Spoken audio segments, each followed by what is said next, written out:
السلام علیکم. میں ایک کتاب ابھی پڑھ رہا تھا اور اس پہ میں نے ایک واقعہ پڑھا اور وہ واقعہ اتنا زیادہ دل پر اثر کرنے والا تھا کہ مجھ سے رہا نہیں گیا اور میں نے سوچا کہ میں دوستوں کے ساتھ ابھی شیئر کروں. ہوا یہ کہ حضرت ابو ذر غفاری رضی اللہ تعالی عنہ کسی بات پر حضرت بلال کے رضی اللہ تعالی عنہ کے ساتھ ان کا ڈفرنس آف اوپینین ہو گیا. تو اس میں حضرت بلال نے اپنی رائے دی اور بڑے ان کو کہا کہ یہ ایسے بات ہے اور یہ صحیح بات ہے. اس پر حضرت ابو ذر غفاری کو غصہ آیا اور انہوں نے ایک فکرہ ان کے منہ سے نکل گیا. انہوں نے کہا، اے کالی کلوٹی ماں کے بیٹے، اب تو ہمیں سمجھائے گا؟ اس طرح کی فریزز جو ہے وہ عربی زبان میں اس طرح بولی جاتی ہیں. تو حضرت بلال نے جب یہ سنا تو ان کو بہت برا لگا. انہوں نے حضرت ابو ذر غفاری کو کچھ نہیں کہا، صرف یہ کہا کہ میں اس بات کو نبی کریم صلی اللہ علیہ وآلہ وسلم کے علم میں لے کے آؤں گا. اور آپ نے نبی کریم صلی اللہ علیہ وسلم کو بتایا کہ ابو ذر نے مجھے یہ کہا کہ اے کالی کلوٹی ماں کے بیٹے، اب تو ہمیں سمجھائے گا.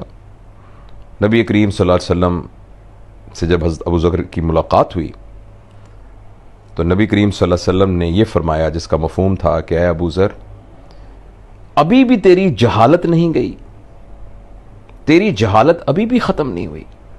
نبی کریم صلی اللہ علیہ وسلم کے منہ سے صرف اتنا سننا تھا کہ حضرت ابو ذر غفاری رونا شروع ہو گئے اور وہ مسجد سے باہر نکلے اور وہاں زمین پہ کچھ گیلی مٹی تھی، وہ انہوں نے مٹی اپنے روتے روتے منہ پر ڈال لی اور وہ باہر بیٹھ گئے اور انتظار کرتے رہے کہ جب حضرت بلال وہاں سے اٹھ کے آئیں گے. اور جب حضرت بلال آئے تو انہوں نے کہا کہ اے بلال، میں اس وقت تک یہاں بیٹھا رہوں گا جب تک تم اپنے پاؤں کے نیچے میرے اس مٹی والے منہ کو نہیں رونتے. جب تک مجھے میرے کیے کی سزا نہیں ملے گی، جب تک تم میرے منہ کو روندو گے نہیں، اس وقت تک میں یہاں سے نہیں اٹھوں گا. حضرت بلال آگے بڑھے.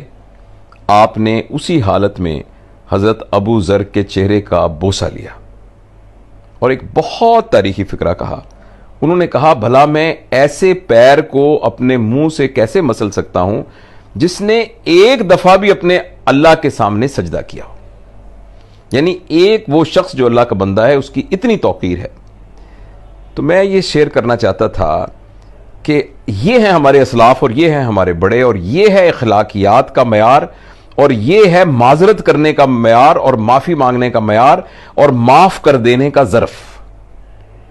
ہم اپنی زندگی میں دیکھیں، اور خاص طور پر ارد گرد جیسے آج کل ہمارا میڈیا کے زیادہ ہونے کی وجہ سے اور یہ جو پولیٹیکل ہمارا نظام ہے، اور جس میں ایک دوسرے کی ٹانگیں کھینچنا اور ایک دوسرے کے خلاف بد کلامی کرنا، گالی گلوچ کرنا، کریکٹر اسیسینیٹ کرنا، آپ دیکھیے کہ کتنا زیادہ نامناسب ہے اور کس قدر اپنے اسلاف کی تعلیمات سے انحراف ہے.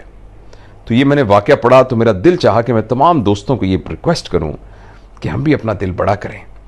ہم بھی ایک تو گفتگو کرتے وقت احتیاط کریں، ہم وہی ہیں جو کچھ ہم منہ سے نکالتے ہیں.